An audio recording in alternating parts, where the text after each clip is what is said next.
Hello there everyone and happy Friday. I do hope that you're having a great week and that you also do have a great weekend as well. So I'm going to be focusing on a fun technique today, which is no line pencil colouring on dark cardstock. I really do love this technique and it gives really beautiful results with the dark cardstock with the colours popping off it. So I'm going to be using this image here just for my stamping. This is from Floral Shadow Stamp Set and it is one of my favourite sets. So I'm just going to be inking all of this image up repeatedly on the top part of my card, and I'm using some white pigment ink.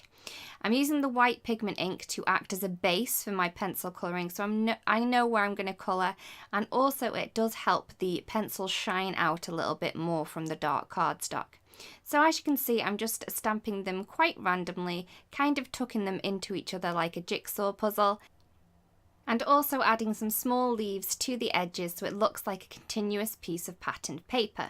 Once you have finished stamping, now it's time for colouring. I'm going to be using Polychromos pencils in shades of teal, green and a little bit of an orange and yellow as well. So as you can see, I've kind of sketched out the shape of my petal on one of the flowers, and I'm going to add in the darkest bit first. So I'm using the darkest one, which is Helio Turquoise. If you are using Faber-Castell pencils, you can use other ones for this. I'm then going to use a medium shade, and this is the Cobalt Green. This does happen to be one of my favourite colour combos when doing a teal colour with my pencils.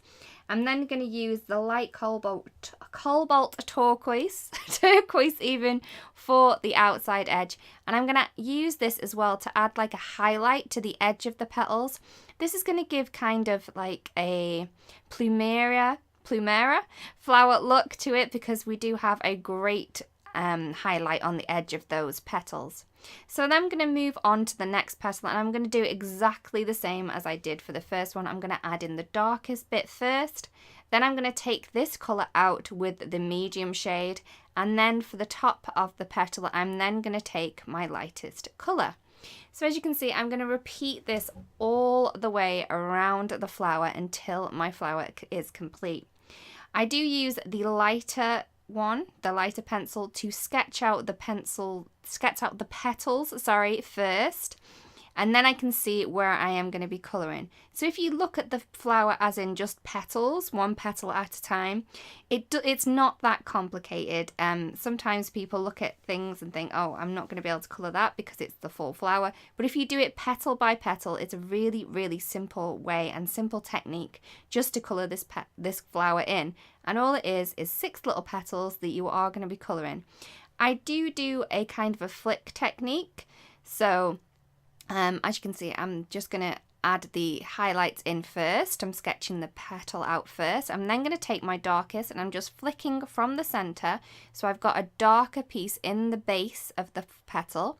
I'm then flicking out again with the medium shade, just blending these two colors together, and then taking the lightest color again to add color to the tip of the petal.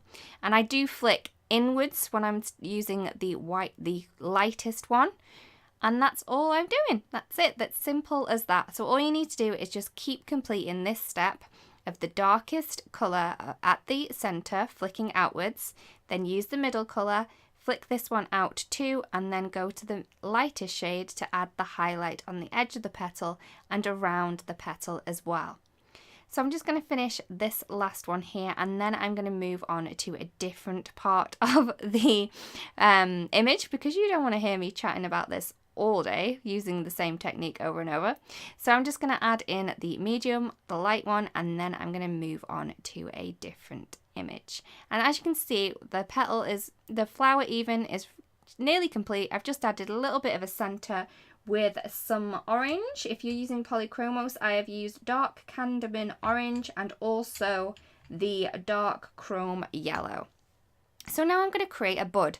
I know these are probably supposed to be leaves, but I'm going to create them into buds. So all I've done is I've created 2 crescent shapes on them, and then I'm going to go in and colour them again. I'm using the same technique as I used for the flower of adding the dark to the base of the petal, then going through the medium shade and to the light, and adding the lovely, beautiful highlight with the really light one as well. So it's going to give us a really great effect, especially if you use a really dark colour and a really light colour. You're going to get the most depth and shade from this technique. You could add in a different 4 shadings if you wanted to, but I think that 3 works on this image. So you can see that was a really easy way to add a bud to this image just out of a leaf.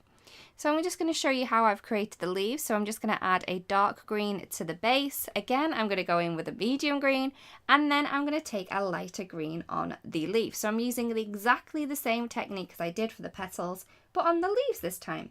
If you are using Polychromos pencils, I'm using olive green yellowish, earth green, and May green for my leaves.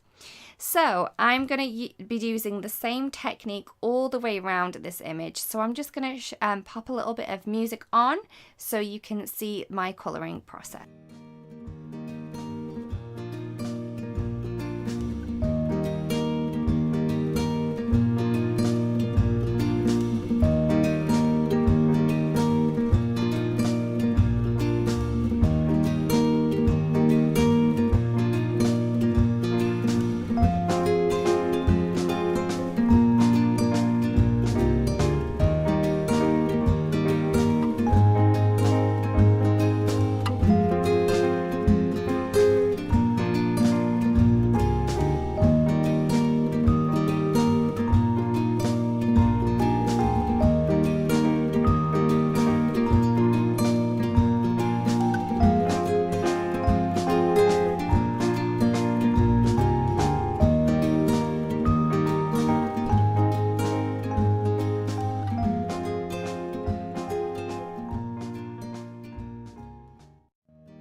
So after I'd finished all of my colouring, I didn't want to take anything away from the amount of time that I had spent on it. So I just wanted to add a really simple sentiment to the bottom of my card. I'm using a sentiment from Parrot Paradise stamp set, and it says, "I'll always be here for you," which is very, very sweet. So I'm just going to heat emboss this on the bottom of my card, and I'm using some pure white embossing powder from Altenew, and I've used some anti-static powder. That's the white bit at the bottom of it that looks a bit powderish, and I'll be able to wipe that off later. So I'm just heat setting it, and there is my card complete. I'm really happy about the way this turned out, and I love the colours of those flowers just popping against the dark cardstock. I really do hope you've liked the video and liked the technique, and also I would love it if you did give it a go. We would really love to see what you come up with. So thank you again for watching, and I'll see you really, really soon. If you don't want to miss out on any of the videos that I do upload to my channel, I would love it if you subscribe. There are a couple more videos here for you to watch if you would like to, and I'll see you again really, really soon. Goodbye.